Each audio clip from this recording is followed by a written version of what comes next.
On est parti pour un tableau avec l'oracle La Voyante. Allez, je me dépêche. J'essaye de faire au plus vite pour que vous ayez le moins de temps à attendre, les amis. Cette fois-ci, je vais en prendre 12. Voilà. Alors, en dos de deck, déjà, on parle de voyage et de démarche que tu vas faire. Avec le 10 de carreau, on te parle vraiment du fait de se déplacer, hein, tout simplement. Alors, les cartes du milieu. Qu'est-ce que ça nous évoque? On y va. Les cartes du milieu. Ici, on te parle de résultats immédiats, d'une solution, en fait, qui sera trouvée. Et de réalisation de projets en fait concernant les affaires, le travail. On me dit par contre attention à un homme méchant, menteur autour de toi, quelqu'un qui profite de la situation et qui profite clairement de toi. Donc cette personne-là, fait très attention.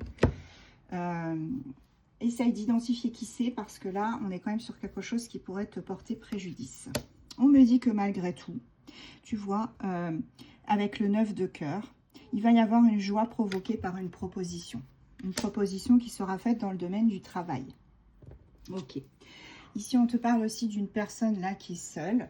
Elle revient souvent, cette femme-là, cette dame de pique. Une femme seule hein, qui clairement est jalouse et qui cherche à nuire dans les affaires. Donc là, ici, on est sur le domaine des affaires, hein, le travail. Attention, dans le domaine du travail, il y a vraiment un homme et une femme qui essayent de te nuire. Alors, on va essayer ici de voir ce qui se passe. Il y a quelqu'un qui pense à toi avec le 7 de cœur. Quelqu'un qui va se déplacer vers toi. Oui. Alors, on a, regarde, pensée d'un homme brun et pensée d'une personne blonde. Ou aux cheveux clairs, en tout cas. 7 de trèfle, 7 de cœur. Ce sont deux personnes qui pensent à toi. Ou enfin, deux personnes qui pensent à une autre personne. Je me suis un peu emmêlé les pinceaux. En quelle que soit ta couleur de cheveux, tu vois, ça te correspond. Ici, cette personne va se déplacer. Et en fait, elle va dépenser un peu d'argent là pour, je pense, te faire plaisir. Ouais, on a un homme brun sérieux ici. Quelqu'un, pour une consultante, ça peut être le fiancé, le doudou ou la petite chérie. Hein, tu adaptes selon ta situation. En tout cas, cette part, tu vois, c'est ce que je te disais, elle va dépenser une somme importante quand même pour te faire un cadeau. Là, on a quand même une somme qui sera dépensée. Hein. C'est vraiment quelqu'un qui habite assez loin de toi, mais c'est quelqu'un qui pense à toi, ça c'est certain. Donc le 10 de carreau, je le mets ici, j'en prends encore une ou deux.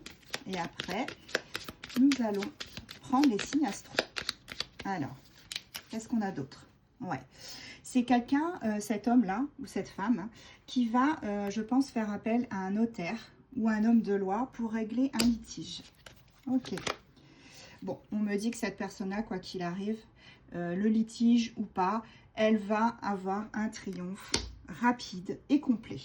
Et voilà, et elle va justement te donner des nouvelles par rapport à ce triomphe, par rapport au fait qu'elle a enfin réussi à se sortir de ce marasme dans lequel elle était. Signe astro. Je vais prendre les petits coquillages, hein, du coup, signe astro. Alors, on a Gémeaux, Lion, Cancer, Poisson, Scorpion et Verseau. Voilà, Verseau, Cancer, Lion, Gémeaux, Poisson, Scorpion. Et nous allons prendre une petite carte conseil de l'oracle Witch and God, qui est très très beau. Et qu'est-ce que ça veut nous dire aujourd'hui comme message pour toi? Quels sont les messages qu'on peut nous donner pour cet oracle, cette journée et ce week-end? Ah ben, je vais prendre la coupe, ce sera encore mieux, je pense. Donc ici, nous avons l'inspiration Melpomène et l'arc d'argent d'Apollon. Voilà, je te les montre. Et qu'est-ce que ça nous évoque justement ces deux cartes?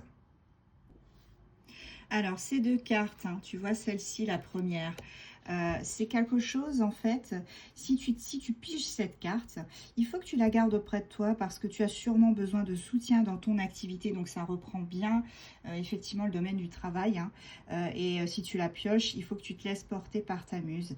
Qu'est-ce qui va en ressortir? En fait, ça te dit qu'il ne faut jamais forcer le destin, laisse les choses se faire. Et avec la carte l'arc d'argent d'Apollon, on te dit simplement ici que si tu te sens vulnérable et menacé, et que tu as vraiment l'impression que chaque obstacle négatif ressemble à des flèches tirées sur toi, tu vois, hein, tel c'est cet arc-là, eh bien, il faut que tu te saisisses d'elles au vol et comprends-les, transforme-les en défense positive. Il faut que tu t'éloignes de tous ces comportements toxiques, de toutes ces personnes qui te veulent du mal. Et ces personnes, en fait, ne les calcule pas, vis ta vie, fais ce que tu as à faire. De toute façon, tu es la magicienne, le magicien de ta propre vie, de tes propres rêves. Et pour moi, tu y arriveras. Il faut juste que tu aies la force et le courage pour avancer.